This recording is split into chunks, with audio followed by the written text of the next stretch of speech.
Hi everyone. Um, I was having fellowship with a sister this morning, and we were talking about something that I think is very important. I wanted to share. Um, you can hear the birds.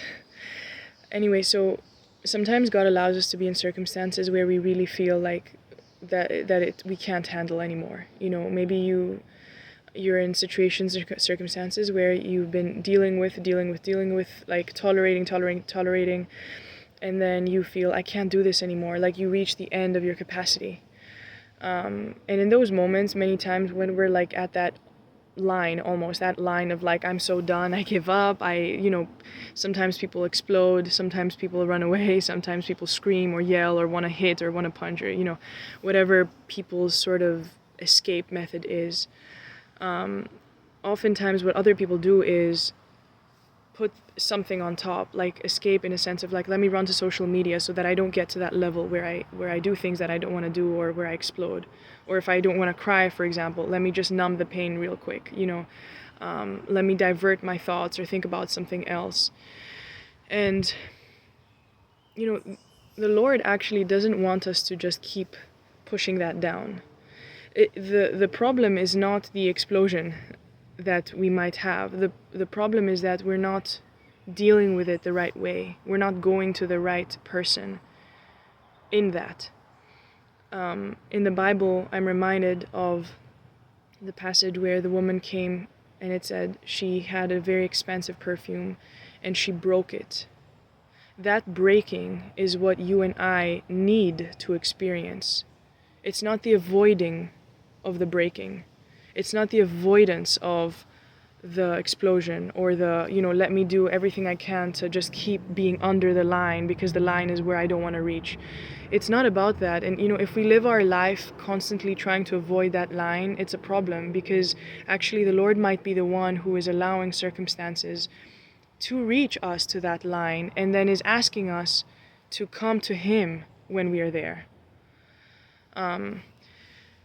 The woman in the Bible was a sinner, and we are all sinners, and we can relate to her.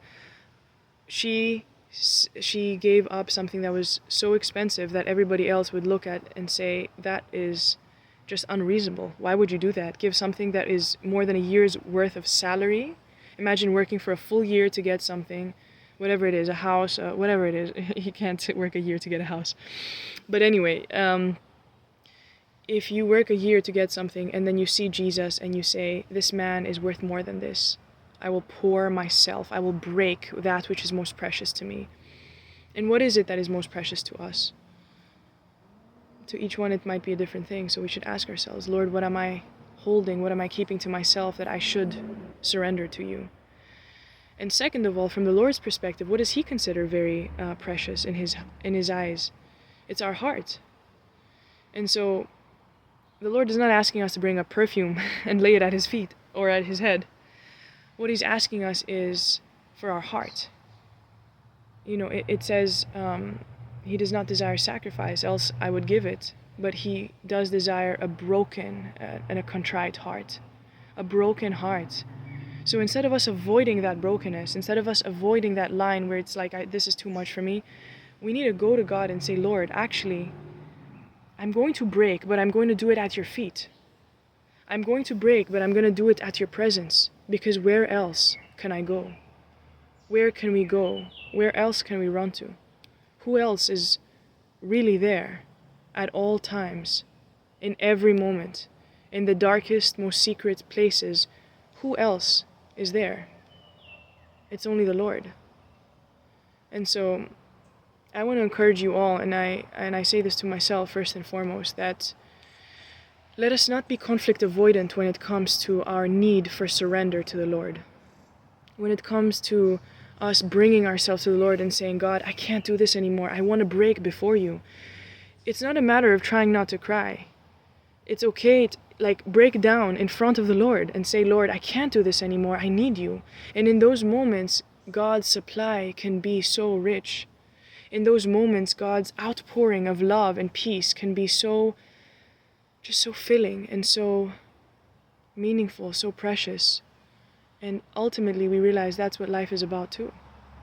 That is what life is about. Do I want a life that is without problems, just to do whatever I want, to be a slave to my own desires and my own sin? Or do I want a life where, be it how it may, circumstances, difficulties, pain, sorrow, challenges, whatever it may be, a life where it brings me at the foot of the cross and I say, Lord, I break, but I break at your presence. I break, but I break before you and for you, knowing that nothing that I'm losing is more precious than you yourself. Nothing that I am giving up is more precious than the person of Jesus. It's not an easy thing, but it's a necessary thing. It is a very necessary thing, and we need to check ourselves, brothers and sisters. We need to go to God and say, Lord, examine me, search me. There's so much in us that needs to change, and we cannot just continue doing whatever we want and living the way we want without realizing the Lord has a will, the Lord has a plan, and His plan for us is good, it's well-pleasing, and it's perfect. So what better is there for me? Yeah, may we go to the cross, may we go to the Lord and say, Lord, I pour myself. Let us all examine ourselves and say, God, what does it mean for me personally, for each one of us personally, to say, I come to you and I break before you. I break before you, I surrender, I give up, I obey, I make myself nothing before you so that you can make me something. I take your strength and your power as my supply, and then we realize Christ is enough. How else can I realize that Christ is enough if other things are making me whole? But when I surrender, when I reach that point of, Lord, I can't take this anymore, then I go to the cross and I say, Lord, you can be all sufficient for me. In my weakness, His strength is made perfect. In my nothingness, I see His preciousness. Praise the Lord, brothers and sisters. God bless you all. May this truly be our experience.